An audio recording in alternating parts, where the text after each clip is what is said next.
Hi everybody, welcome back to English 90. This is for our class for Monday, the 27th, where we are continuing to discuss the text. For today, I had assigned the second chapter, which was entitled The Writing Process, as well as a small section entitled Effective Word Choice on pages 610 through 615. And I also wanted to talk about the journals a little bit more in depth since that assignment is coming up. So basically, in the writing process, that section talks about the process that you should be undertaking before you write.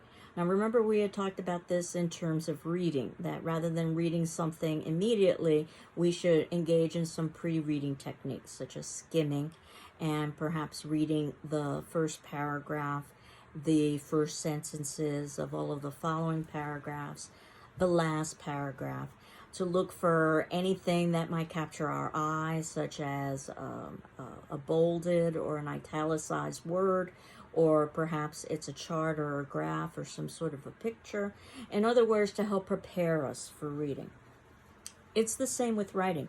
Most people just tend to begin writing immediately. So you remember with your writing sample, which I should have returned to you by this point. So if you haven't received it, let me know. And it was ungraded. It was basically just for me to get a sense as to what your writing was like and to welcome you to the class. I asked you to respond to one of two questions. To either respond to why you enrolled in English 90 and what did you hope to learn, or I allowed you to be a little bit more creative and talk about the most blank experience I had this past year was blank. And outside of that, I didn't really give you any kind of format or instructions. I just wanted to see what you would produce without any kind of guidance. And my suspicion is that most of you probably just began to write immediately rather than engage in pre-writing techniques. In other words, to try to generate ideas first and then to actually write.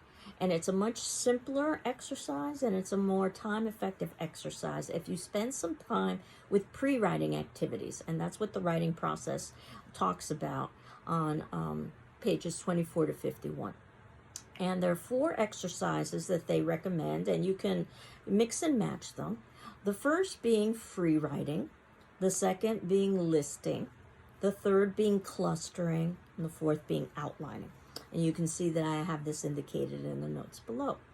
And free writing is basically just that. You're writing freely. You're not worried about grammar. You're not worried about mechanics. What is important is that you continue to write. And if you have nothing to write about, then you write over and over again. I have nothing to write about. I don't know what I want to write about. Hopefully, after a while, 1 or 2 words will come out that can help formulate a much more focused piece of writing. And that's really all you're looking for. Most of your free writing will be something that you will toss aside, but it's supposed to get your subconscious mind focused on the exercise of writing. And I would time it. I wouldn't spend more than 5 minutes or so engaged in this activity, because you could easily spend most of those 5 minutes just writing out how you have nothing to write about. And again, the goal of that is just to come up with a word or an idea that you could utilize. And there's an example of this on page 26 of the textbook. So again, don't think about grammar. Don't think about mechanics. Don't think about right or wrong. Just write freely. And then if you don't necessarily like that technique, or if you wanted to utilize a technique in addition to that, there's questioning. This is what I call the 5 W's of journalism, which you may have heard of before, that in journalistic writing, which is different than the kind of writing we're doing academic writing, which is also the writing that you expect in the workplace and business. So this is how it transfers over. But basically, journalists, people who are writing news stories, reporters are basically charged with answering 5 questions, and they all start with W, hence they're known as the 5 W's of journalism. Who, what, when, where, and why. Who am I talking about? What is happening? When is it happening? Where is it happening? And why did it happen, or why is it important? And there's an example of this on page 28. And That's not to say that necessarily you'll be able to answer all of these questions: who, what, when, where, and why. But again, let's take the idea of that writing sample. And you might have asked yourself, who am I writing about? Well, obviously my own experiences about why I'm taking English 90. What am I writing about? I'm writing about why I'm in this class, but I'm also talking about my history and comfort level with English classes. When am I talking about? Well, it could be the time that I registered for classes. It could be right now, but it could also be my past history, taking English classes in K through 12.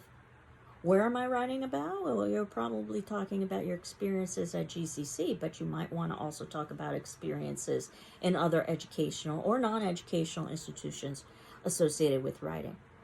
And why is this important, and why is it that I'm writing about this? Why is this happening? And you might have your own ideas as to why it is that English might be something that is a challenge for you, or writing is something that's a challenge for you. So those would give you at least some directions of things you could talk about if you so wanted to. Listing is another technique. I'm very fond of listing because with my own time management, I keep planners, and I do keep calendars and lists. And I like the idea of listing things. It's very quick, it's very easy, and I can quickly change around the order of things to indicate the priority for that particular day, so that what was at the top of the list on one day may not necessarily be on the top of the list the next day, and you don't necessarily get, or I don't necessarily get, to finish everything on the list, so I'll transfer things over to the next day. But you can use listing just as well for writing, and there's an example of that on page 29. So if you are beginning to think about ideas for why it is you enrolled in English 90, you could perhaps just write a list and saying placement test is one thing on your list. High school grades in English classes, that's another thing on your list. The fact that it's offered online, that's another thing on your list. So these elements are elements that you're planning to discuss later on about why you enrolled in this particular class. Now, if you are very good with visuals, I'd suggest that there's some people who work very nicely with maps, that they like to see the visual of something as opposed to reading the text, and how they work with directions. If you work well with visuals, there is a technique called clustering, where basically you're trying to put your ideas, rather than in a list, in a visual kind of format. And there's an example of that on page 30. And basically what you do is that you take your major topic, whatever it happens to be, let's say it was English 90, and you put that in a circle in the middle of the page. And then off of that, you've got your main points in other circles, and then off of those circles, the subpoints. So it's almost like a map. Again, if I were to think about something like downtown Greenfield, Main Street would perhaps be the central circle, the center. And then we would think about some of the major arteries off of Main Street, such as Federal and High. And then off of Federal and High, we could think about some of the other streets that branch off of them. And again, if you were to construct this, you'd have a kind of, it almost looks like a web. And again, there's an example of this on page 30. So if you like pictures, you can actually, rather than rely on just words, you can actually draw pictures to help you come up with ideas. Outlining, and that is on page 45. And there's an example of that on page 45. But the reality is, if you were to look at the class notes that I'm posting beneath our videos, what I'm providing you with in those notes are outlines of major points and supporting points. So if you were to look at the notes below, notice that I've got multiple categories. I've got things like category 1 for pre-writing, category 2 for revising, category 3 for editing, category 4 for effective word choice, and then category 5, the wellness journal. And then beneath each of those categories, I've got the subtopics. Sometimes I can divide them up into additional categories. So under pre-writing, what I've got are the subcategories of free writing. And then underneath that, I've got some points associated with free writing. And then another subcategory, category B, questioning, and then some subpoints about what that means. And then category C for listing, and then the example where you could find that on page 29, and the same with clustering, and the same with outlining.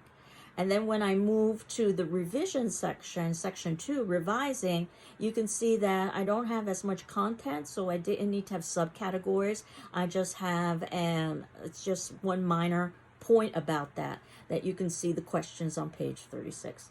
And you can see that I personally use a combination of letters and numbers and dashes. What's most important is that you are putting things into categories and that it's easy to read. So you're using things like bolding your headings and your subheadings, and you are also doing things like indenting in text so that you can see which pieces of text belong to what. So there is no real right or wrong way to go about an outline or free writing or questioning or listing or clustering. It's a matter of your personal preference. But what is important is that you're spending some time before you actually begin to write to try to generate ideas. And hopefully you're starting early. So rather than trying to write something at the last minute, you're writing in stages and steps. So once you've generated your ideas, you can stop at that point because you've got enough time to revisit another day and then begin to actually do some writing. For instance, some revising, and this is something that you can see on page 36, where it talks a little bit about the process of now you're beginning to construct sentences and out of the ideas that you have. And now that you are constructing sentences and now that you are constructing paragraphs, there are questions that you can ask yourself. This is on page 36, and this might be a page that you may want to dog ear or save in one way. And basically it states, to revise the content of your essay, ask these questions. Number 1, is my essay unified? Does it have a thesis or a main point that's clearly stated or implied in the introduction or beginning? Do all of my supporting paragraphs support and back up my thesis? Number 2, is my essay supported? Are there 3 separate supporting points for the thesis or the main point? Do I have specific evidence with details? And number 3, is my essay organized? Do I have an interesting introduction, a solid conclusion, an accurate title? Do I have a clear method for organizing my points? And do I use transitions and connections between one point and another? Now, all of these things we're going to talk about in greater depth as the semester progresses. That's part of this class. Now, you can also think about revising sentences, and these are the questions they suggest you ask yourself. Do I use parallelism to balance my words and ideas? Do I have a consistent point of view? Do I use specific words? Do I use active verbs? Do I use words effectively by avoiding slang, cliches, pretentious language, and wordiness? Do I vary my sentences? And some of these questions may not make sense to you now, but trust me, they will by the ending of the semester, because we are going to be focusing on these points and others. And then when finally you're at the editing stage, this is when you're making the minor changes. And there's an example on page 37. My suggestion to you when you get to this point is that you read your writing out loud so you can hear what it sounds like. Because oftentimes you can hear errors. You may not be able to identify why it's an error. Those are some of the things that we'll talk about as the semester progresses. But you don't necessarily even need to be able to identify what the error is. You just need to be able to correct it. So, I kind of liken it to listening to music, where you may not be able to read music, but you can certainly listen to music and you can probably hear when a note is incorrect. You may not be able to express why it's incorrect, but you can hear that it's wrong and you can hear when it's right. And honestly, unless you're going to become a professional writer or an English teacher, that's really all you need. So if you can hear something sounds wrong and correct it so it sounds right, and therefore eliminate the mistake, then you're fine. So do read your writing out loud, and if you have someone in your life to assist you, have them read your writing and also read your writing out loud. So the other section that I gave you to read today that I wanted to talk about is effective word choice. This is on page 610 to 615, and actually some of this is related to some of the editing questions that I just reviewed. So for effective word choice, now these are some suggestions, but more often than not, it's better to follow the suggestions. Again, we're talking about academic writing, which is also the writing you would do in the workplace. So this wouldn't necessarily apply for other kinds of writing. The first is to avoid slang. Slang is informal language. It isn't considered to be standard. And the idea is that there needs to be some element of standardization so that we can all understand one another. So think about how slang oftentimes is generational. Each generation of teenagers creates its own slang, creates its own language, and they do it purposefully. They do it so that they can exclude others, usually older individuals, from understanding what they're saying. So slang can sometimes go mainstream, so it would seem that everybody understands a piece of slang, but not necessarily. Imagine a second language learner. Could they understand a piece of slang? So for instance, if I were to say something like, he's a cool person. Now I'm using slang here with the word cool. This is an informal way of saying interesting or engaging. But technically, the word cool is about a lower temperature. So the idea of my being a second language or a third language learner and trying to understand that cool is about lower temperature, and then also understand that in the correct context, it also means somebody who's interesting and engaging, just leaves a greater possibility for misunderstanding, which is what you do not want to do. And I always give a story from the real world. Actually, it's a very tragic story that happened quite a while ago, a few decades ago. And it was about a second language learner who was going to a party. He went to the wrong house. This was all over the news. And it had been a house that had been previously burglarized. So the owner was rather jittery. And when the student knocked on the door and the owner opened the door and the student asked if this is where the party is happening, he responded with a slang term. The owner of the house said freeze, which is slang for stop. And whether the student misunderstood or misheard or whatever the case may happen to be, he took a step forward, which is the opposite of freeze. And the owner of the house responded by pulling out his gun, which he always carried with him, and shooting that student dead on his doorstep. True story.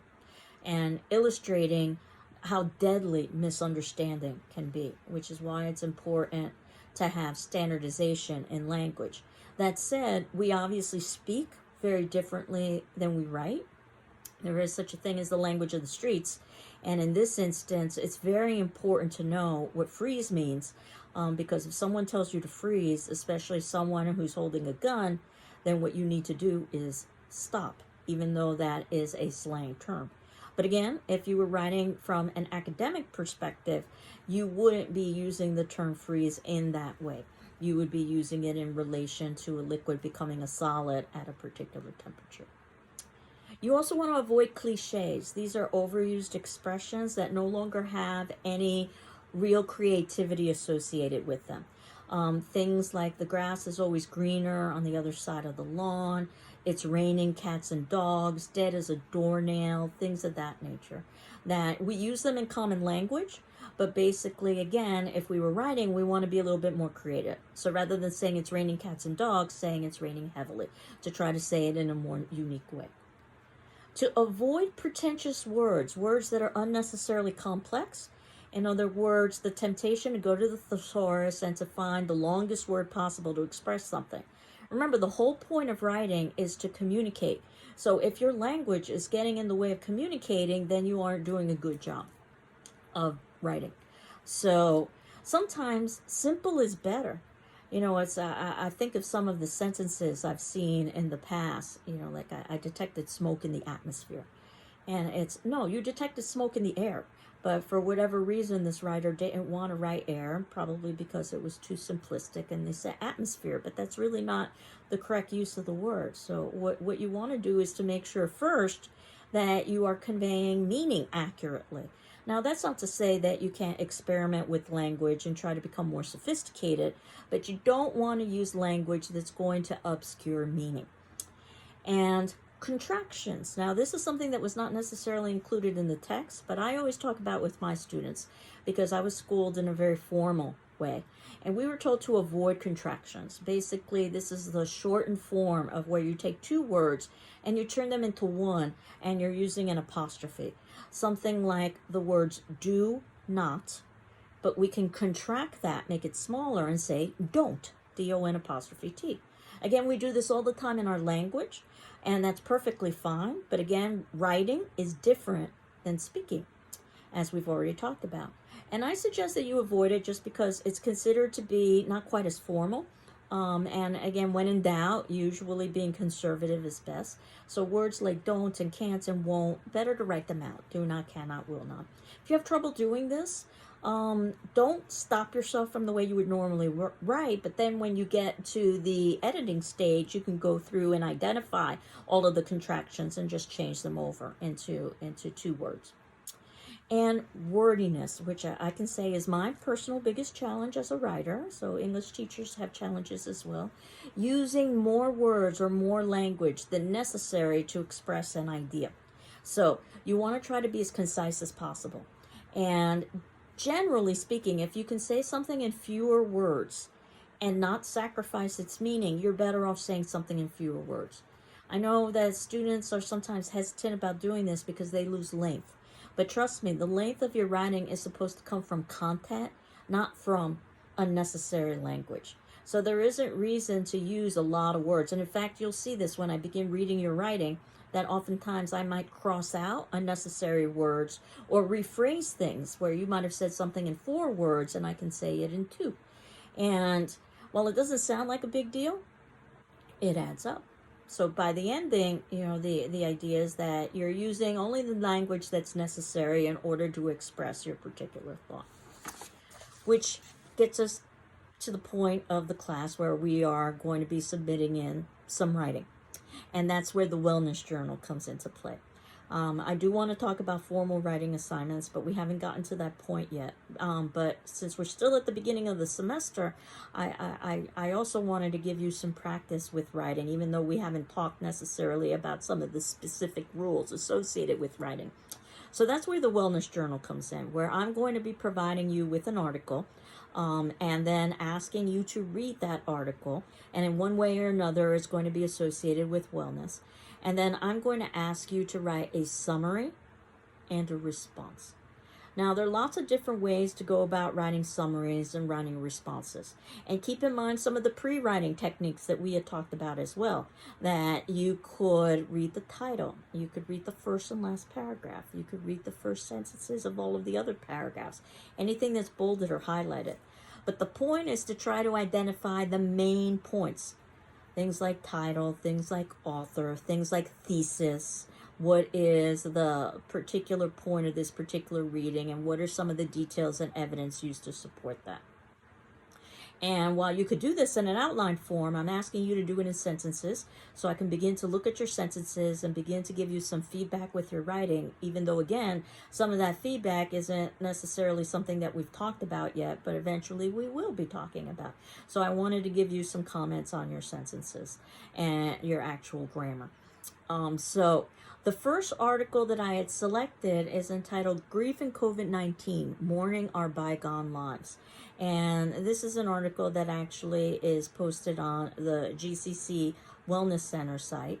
But you can see that it originates from the APA, the American Psychological Association, talking about these very challenging times we're living in and some techniques to help manage all of these challenges. So I thought that this would be a good way for us to begin. So if you click on the link below, I'm going to ask you to read that article and then to write a summary. Now, the length, it's going to be dependent on how long the original article is. Obviously, the longer the article, the longer the length of your summary. And keep in mind some of the suggestions we talked about at the beginning of the semester about writing summaries. You want to use your own language and you want to use fewer words than in the original. So that said, I can say that most students end up writing about a page or so, that they do perhaps a paragraph summarizing the major points. And then they write another paragraph as their response. What were their thoughts about the article? And there are lots of different ways that you can proceed. You can talk about whether you agree or you disagree. You could talk about your own experiences or someone you know. So there's lots of different ways that you could go about the response. It doesn't much matter. I just want you to have some sort of a personal connection to, or allow you to express a personal connection to the reading in addition to the summary. And keep in mind some of the techniques that I had suggested earlier today. For instance, asking yourself the 5 W's of journalism. That could be a way to go about writing a summary. Who is this article about? What is this article about? When is this article taking place? Where is this article taking place? Why is this article important? Or why did the article give the information that it did? But again, there's lots of different ways to summarize, and part of what I want you to do is to practice summarizing over the course of the semester, because it is a skill that you're going to be needing in just about all of your other classes, because as you've probably already seen, there's a good amount of reading in college, and usually what happens is that you don't have the time to reread things. So as you are reading, you probably, or immediately afterwards, you probably are going to be relying on your summaries of what it was you read, your main points. That's a much more effective way of going about studying. So I wanted to give you some practice. And of course, I can give you commentary and suggestions as well about your summary. But I also wanted to begin looking at sentences and to have us start talking about things like the mechanics of writing itself. So that would be due on Monday the 27th. So if you're watching this video on Monday, that's today, 11:59 p.m. And that's via PDF. Because that's how my grading program works best. And remember, at the beginning of the semester, we talked about how to make a document into a PDF. So there's information on that.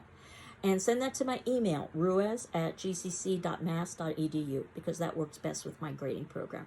Some of you have already started to submit your journals. Thank you very much. You can always hand in your journal early. And if you need an extension, please do not panic. Just ask me and I'll be happy to give you one for any of the assignments or also for the discussion forum questions. So the last piece is the discussion forum question, which will be due on Tuesday, the 28th, and that will be at 10 a.m. And since we talked about the pre-writing techniques of free writing, listing, clustering, and outlining, my question to you is, which pre-writing technique do you think is the most effective for you, and why? Which pre-writing technique do you think is the most effective for you, and why? Again, if you need an extension, just let me know.